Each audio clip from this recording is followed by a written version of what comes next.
Jadi jangan disamakan debut Lionel Messi di PSG dan comebacknya kembali Cristiano Ronaldo di MU. Nggak fair kalau menurut saya.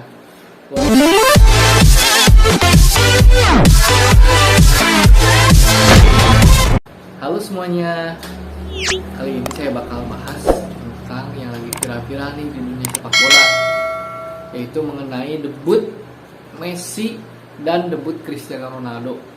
Kali ini sangat ramai diperbincangkan oleh media maupun netizen semuanya tentang kedua pemain ini di klub barunya masing-masing.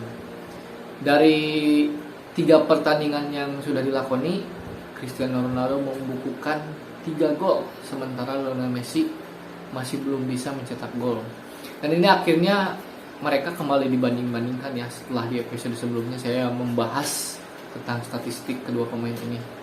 Tapi rasanya nggak fair ya, kita membandingkan Messi dan Ronaldo hanya dari 3 pertandingan saja. Meskipun Messi belum mencetak gol, tapi kita nggak fair aja gitu kalau menilai Messi itu gagal di PSG ya, karena baru 3 pertandingan dengan pemain-pemain baru, adaptasi baru, dan pertama kali dia bermain selain di Barcelona. Kabarnya juga Lionel Messi belum bisa berbahasa Perancis. Jadi banyak faktor teknis dan non teknis kenapa Lionel Messi sampai detik ini belum mencetak gol. Terus juga yang jadi sorotan media adalah kapasitas Mauricio Pochettino sebagai pelatih PSG. Mari kita lihat, PSG di musim ini adalah boleh dibilang Los Galacticos-nya Liga Prancis ya. Kenapa Los Galacticos? Hampir di semua lini PSG ini dihuni oleh bintang-bintang yang sedang bersinar. Mulai dari kiper Keylor Navas dan Gianluigi Donnarumma adalah 2 kiper terhebat di dunia saat ini. Backnya ada Marquinhos, terus ada Sergio Ramos, di kanannya ada Achraf Hakimi, di kirinya ada Juan Bernat, lalu di tengahnya ada Ander Herrera, ada Wijnaldum, terus ada Paredes, ada Di Maria, belum lagi di depannya ada Neymar, Mbappe, sama Messi. Ini baru tim intinya ya. Cadangannya nggak kalah bagus, ada Mauro Icardi dan lain-lain gitu. Jadi layak PSG ini menjadi unggulan teratas di Liga Champions musim ini dengan materi pemainnya ya. Tapi jangan salah, dalam 11 pemain yang diturunkan PSG setiap kali bertanding, tentunya 11 pemain bintang ini memiliki ego masing-masing ya. Kalau kita analogikan, satu bintang akan terlihat bersinar, akan terlihat terang dalam kegelapan. Kalau kita lihat bintang di langit, gelap nih, langit malam gelap, ada satu bintang, pasti bintangnya akan terlihat sangat terang. Tapi kalau bintang yang terang ini ada di antara ribuan bintang lainnya, itu kan tidak akan terlihat terang kan, masih biasa aja. Mungkin banyak bintang lain yang lebih terang. Nah begitupun PSG, ketika semua bintang berkumpul di satu tim, bukan berarti otomatis atau jaminan menjadi juara. Nah di sini peran pelatih sangat penting. Bagaimana pelatih itu bukan hanya bisa meramu taktik, tapi juga harus bisa mengarahkan atau setidaknya menurunkan ego pemain bintang ini. Karena kan pemain bintang ini pasti memiliki ego ya, dengan reputasinya, dengan jam terbangnya, dengan kapasitasnya. Tentu pemain bintang ini akan memiliki ego bahwa saya yang terbaik di klub ini. Misalnya seperti Lionel Messi, Neymar dan Mbappe tentunya, yang digadang-gadang menjadi pemain terbaik dunia saat ini. Nah jadi Mauricio Pochettino harus pintar dalam meramu ini gitu. Jadi bukan hanya di lapangan tapi di luar lapangan.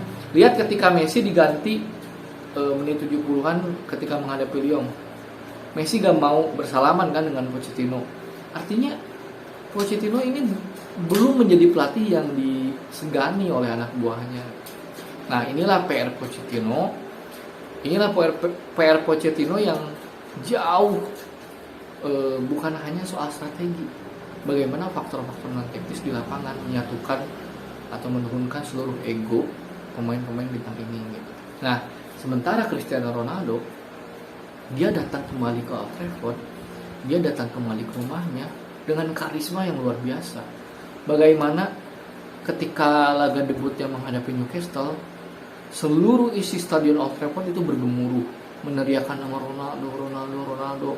Ketika gol pertama yang dia cetak melawan Newcastle, bagaimana ia disambut dengan teriakan Ronaldo, Ronaldo, Ronaldo, dan sampai sepanjang pertandingan, setelah pertandingan sampai press conference itu memenuhi semua lini masa, itu menjadi topik yang trending seminggu setelahnya. Nah, jadi jangan disamakan debut Lionel Messi di PSG dan comebacknya kembali Cristiano Ronaldo di MU. Nggak fair kalau menurut saya. Walau bagaimanapun berbeda situasinya, atmosfernya. Ronaldo datang ke Manchester United memang sebagai bintang, sebagai legenda. Tapi kita juga harus mengakui tugas Ronaldo sedikit lebih ringan dibanding Messi.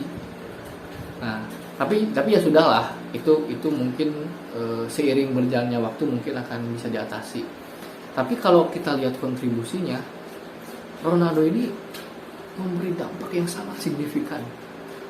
Kalau teman-teman semua atau kamu baca di media, efek kedatangan Ronaldo sampai pada hal-hal di luar lapangan. Contohnya, saya baca di media, pemain-pemain Manchester United sejak kedatangannya lebih menjaga makanan.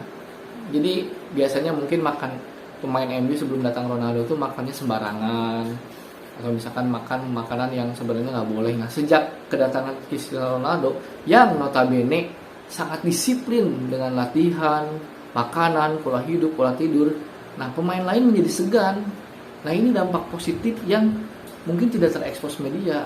Jadi bukan hanya di dalam lapangan dia berkontribusi mencetak gol, bukan hanya di dalam lapangan bagaimana dia menjadi leader, bagaimana dia menjadi tumpuan, tapi di luar lapangan pun dampaknya cukup signifikan, membawa pengaruh positif di ruang ganti. Nah ini, sehingga tugas Ole Gunnar Solskjaer menjadi lebih ringan ketimbang Pochettino di PSG.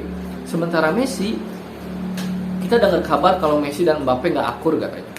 Mbappe di bursa musim panas kemarin sebenarnya kan udah pengen pergi ke Real Madrid, tapi PSG kan kekeh untuk nahan dia biar nggak pindah gitu. Jadi kalau kita lihat gesturnya, Mbappe itu udah nggak betah di PSG gitu.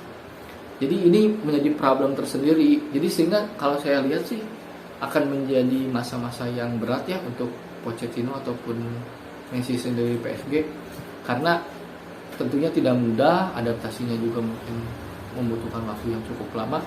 Jadi bagi saya kita nggak perlu membandingkan apple to apple. Nih Ronaldo udah cetak segini, Messi belum.